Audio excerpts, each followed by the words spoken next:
जोहार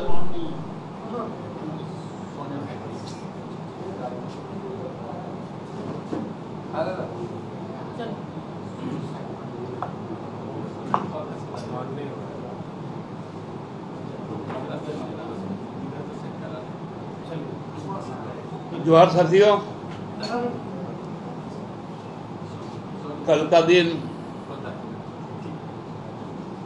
बहुत महत्वपूर्ण रहा जहां हरियाणा में प्रधानमंत्री ने सर्जिकल स्ट्राइक का बरसी मनाया और एक सर्जिकल स्ट्राइक कल न्यायालय ने भाजपा पर कर दी और ये सर्जिकल स्ट्राइक पूरे भाजपा के भ्रष्टाचार को सही मायनों में उजागर करने वाला। कल कर्नाटका के बेंगलोर में जो एडिशनल चीफ मेट्रोपॉलिटन मजिस्ट्रेट है, जिनकी क्षमता उच्च न्यायालय के न्यायाधीश की तरह ही होता है, उन्होंने स्पष्ट आदेश दिया कि देश की वित्त मंत्री निर्मला सीतारमण, भारतीय जनता पार्टी के राष्ट्रीय अध्यक्ष जगत प्रकाश नड्डा, कर्नाटका इकाई के पूर्व प्रदेश अध्यक्ष और वर्तमान प्रदेश अध्यक्ष सहित ईडी पर नामदर्ज एफआईआर का आदेश किया। ये आदेश में बहुत स्पष्ट है कि जो याचिका थी, जिसकी बात हम लोग बार बार कहते थे कि राजनीतिक रंगदारी स्वरूप जो पैसे वसूले जाते थे देश के बड़े बड़े कॉरपोरेट घरानों से, कभी आईटी का छापा, कभी ईडी का छापा, कभी सीबीआई का जांच, इसके द्वारा सीधा सीधी आर्थिक दोहन होता था, जिसमें कई कंपनियां के नाम उजागर हुए जब इलेक्ट्रल बॉन्ड का भांडा फूटा कि किस प्रकार तत्कालीन और वर्तमान की वित्त मंत्री कॉरपोरेट घरानों से पैसे का दोहन करती थी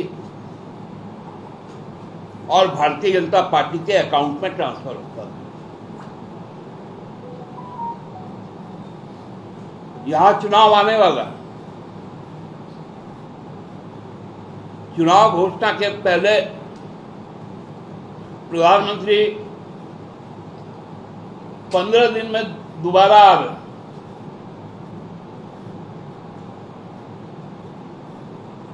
कौन कौन नेता लोग आ रहा पता ही नहीं चल पा रहा। एक साथ 4-5 ठो राज्य का मुख्यमंत्री आ जा रहा है, कोई नुक्कड़ सभा कर रहा है,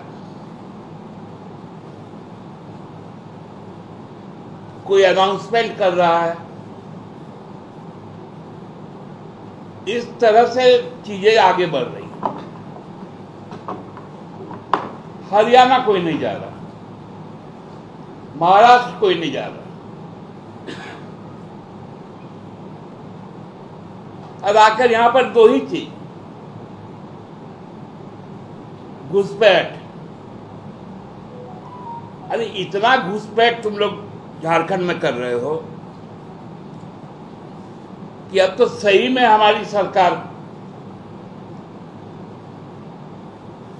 भाजपा के घुसपैठ पर रोक लगानी पड़ेगी। जनता तो लगा ही देगी नवंबर दिसंबर जब भी चुनाव हो। आप बताइए, एक वित्त मंत्री पद में रहते हुए झारखंड आती है और ईडी का जो आरोपी है मनी ट्रेल का, सेना के जमीन के सौदे का, वो बेल पर छूटकर आता है और होटल रेडिसन ब्लू में वित्त मंत्री से मिलता है। पूरे फोटो सोशल मीडिया से लेके, प्रिंट मीडिया से लेके इलेक्ट्रॉनिक मीडिया में जारी होता है विष्णु अग्रवाल का। दूसरा फरार आरोपी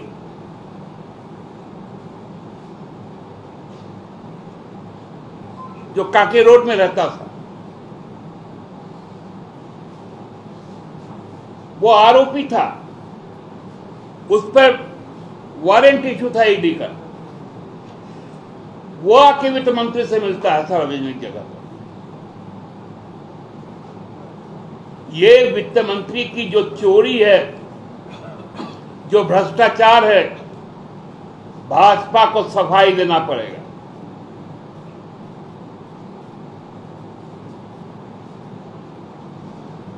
किसी वित्त मंत्री पर आर्थिक अपराध का एफआईआर हो और वो 24 घंटे से भी ज्यादा अभी तक वित्त मंत्री बनी हुई है,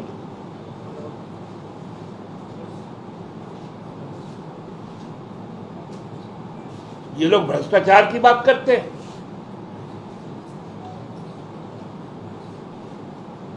जो भ्रष्टाचार के दलदल में डूबा हुआ है भारतीय जनता पार्टी।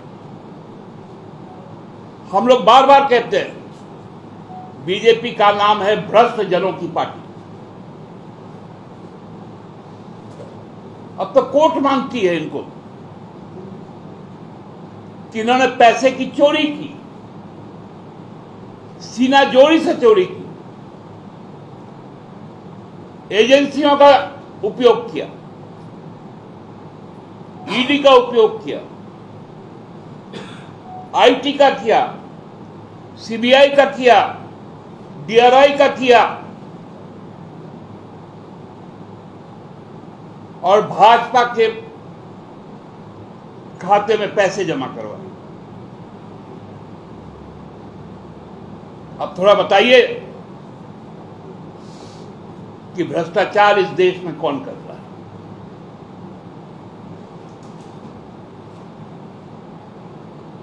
आकंठ डूबी हुई है भारतीय जनता पार्टी भ्रष्टाचार में।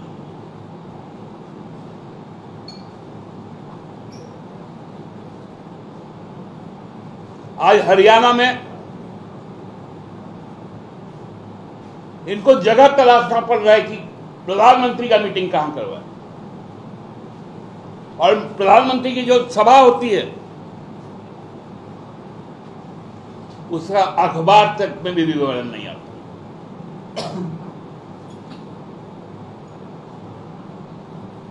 कोई सुध नहीं ले रहा है।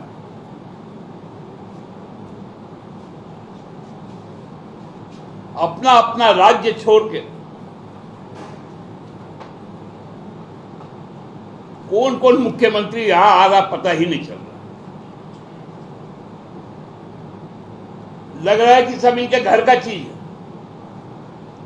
रांची से जयपुर उड़ा देंगे फ्लाइट, राजस्थान के मुख्यमंत्री आए,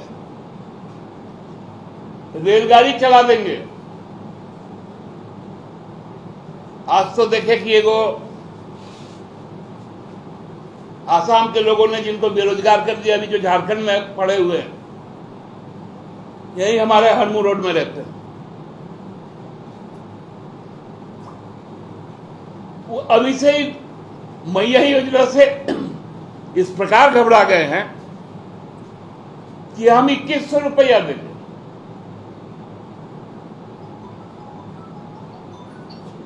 और घोषणा पत्र भी 3 चरण में आएगा। आज तक मैं भी लगभग 3 दशक से ज्यादा सक्रिय राजनीति में हूं। मैंने कभी भी किसी भी पॉलिटिकल पार्टी का उम्मीदवार का लिस्ट तो कई फेजेस में देखा, चुनाव भी कई फेजेस में देखे, लेकिन मैनिफेस्टो कई फेज में ये भारतीय जनता पार्टी करने जा रही। पहले 5 वादा, फिर क्या है, कौन तारीख को 10 घोषणाएं, योजनाएं, फिर 15 नवंबर को 150 घोषणाएं।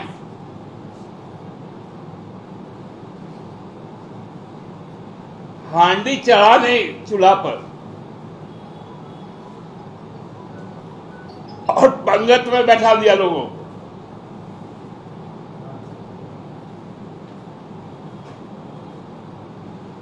ऐसा कौन पॉलिटिकल पार्टी है जो 3 बार में घोषणा पत्र करता है?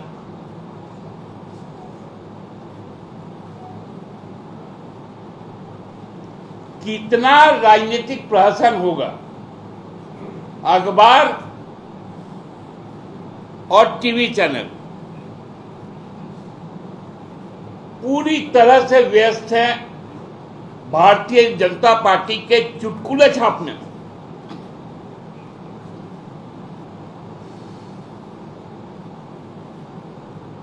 सुबह पाठक सो के उठता है तो थोड़ा मनन करता है, गंभीरता से अखबार को देखता है, लेकिन उसमें देखता है कि सब हास्य व्यंग भरा हुआ है। मुख्यमंत्री लोग का भी इतना ज्यादा मुख्यमंत्री आ जा रहा है कि एक एक कॉलम में एक एक मुख्यमंत्री को डालना पड़ रहा है। उस पर भी केंद्रीय मंत्री अलग से।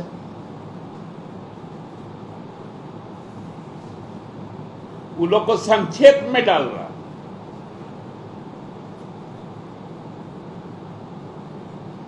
और जो जनज्वार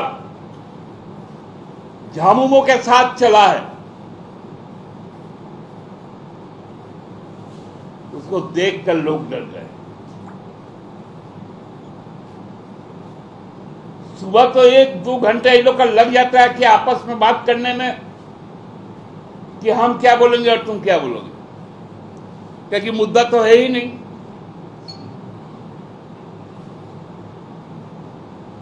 घुसपैठ खत्म, इनका 5 साल का कार्यकाल अब केवल और केवल उकसावे वाला हो रहा। कभी छात्रों को उकसाओ, कभी और किसी को भड़काओ ताकि हमारा भ्रष्टाचार छिप जाए। निर्मला सीतारमण जी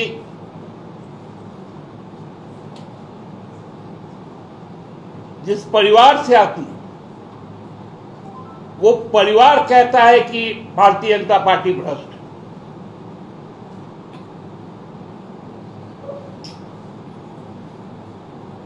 और एक महिला को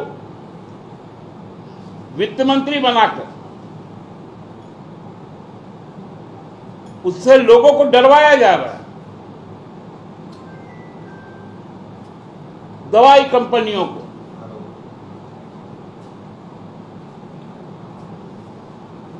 इंफ्रास्ट्रक्चर में काम करने वाली कंपनियों को, सीमेंट कंपनी को,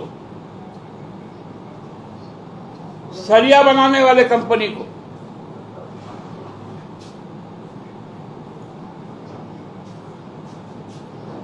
ये सारा खेल अब एक्सपोज हो चुका है। अब जितना जल्द से जल्द हो प्रधानमंत्री को, वित्त मंत्री को बर्खास्त करना चाहिए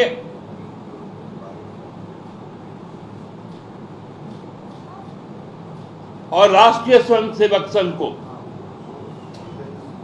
उनके जो पोष्य पुत्र है ये भाजपा, उसके अध्यक्ष को भी बर्खास्त कर देना चाहिए। धन्यवाद। राहुल गांधी ने आज एक आरोप लगाया है कि कल्पना सोरेन की जो मैया सम्मान यात्रा चल रही है उसमें पूरी तरह से सरकारी मिशनरी का उपयोग किया जा रहा है, अधिकारी जबरदस्ती लोगों को भर कर ला रहे हैं। अब बाबूलाल जी को कोई सुनने नहीं आ रहा तो हम लोग क्या कर सकते बताइए। अब बाबूलाल जी यहाँ के अध्यक्ष है कि हेमंता बिस्वा शर्मा अध्यक्ष है, पहले तो ये तय कर ले। सीट शेयरिंग का बात हेमंत जी कर रहे हैं, हेमंता बिस्वा शर्मा, घोषणा पत्र वही लाएंगे। क्या कि इन लोग को भी मालूम है कि इन लोग के पास कुछ है ही नहीं।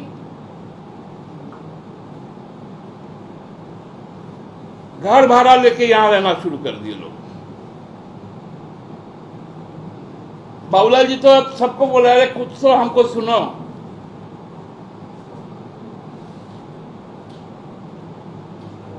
हम तो कह रहे हैं कि भाजपा परेशान है अपने घुसपैठियों से। पहले भाजपा अपने आप के घुसपैठियों को भगाए। दादा, प्रधानमंत्री के दौरे से जेएमएम कांग्रेस घबरा गई, ऐसा बीजेपी। कौन प्रधानमंत्री का दौरा से हम लोग घबराते हैं? नरेंद्र मोदी जी के दौरे से। उनको दौरा पड़ गया है।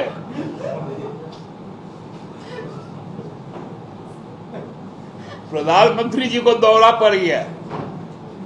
15 दिन में आएंगे या इस बार कुछ लाएंगे कि नहीं लाएंगे नहीं मालूम। पिछले बार तो 6 को रेलगाड़ी लेके आए थे। अब वो बिहार वाला इनका चुटकुला तो खत्म हो गया। कितना चाहिए बोलो बोलो बोलो। अब हजारीबाग में 2 तारीख को जो चुटकुला सुनाएंगे उसके बाद हम हकीकत बता देंगे आप लोग को। अब प्रधानमंत्री जी का 100, 150, 200 से ज्यादा का भीड़ नहीं होता है। हरियाणा जाके देख लीजिए।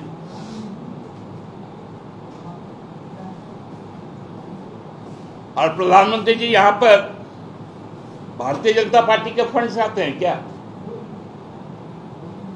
बाबूलाल जी को थोड़ा पूछ लीजिएगा। दादा, इससे एक सवाल है। बीजेपी आज प्रेस कॉन्फ्रेंस करके बोली कि परिवर्तन यात्रा समापन है जो अक्टूबर को जहाँ हजारीबाग में खत्म होना। बोल रहे हैं कि झारखंड की जनता जो है परिवर्तन के मूड में। परिवर्तन के मूड में तो है ही। पूरा भाजपा को ही अब साफ करने के मूड में। अब भाजपा देश से बहुत जल्द जम्मू कश्मीर का रिजल्ट और हरियाणा का रिजल्ट 8 तारीख को आ जाएगा। कहीं पर भी दहाई का संख्या नहीं रहेगा। दादा, ये पिछले दिनों दादा अल्पसंख्यकों ने एक समारोह आयोजन किया। उस समारोह में ये मांग होती अल्पसंख्यक एक्ट लागू करने की। सरकार का इस पर क्या?